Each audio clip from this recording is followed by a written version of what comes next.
Днес, на 23 септември 1879 г., след Рождество Христово, се положи от собствената ръка на негово сиятелство Александър Богородие, главният управител на Източна Румелия, този основният камък за възобновление на града Стара Загора.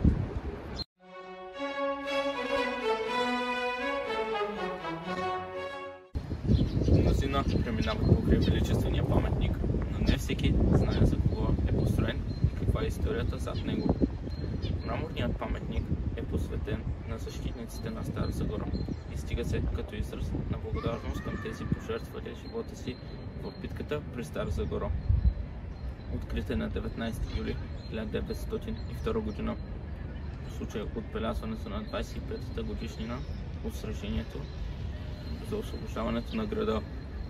На паметникът е изпишено от признателни старозагорски граждани. Също така 5 октомври, по стар стил 19 юли, е избран като официален празник на града, като се отбелязва годишнината от сражението. Вляво от паметникът е положен основният камък за възстановяването на Стара Загора.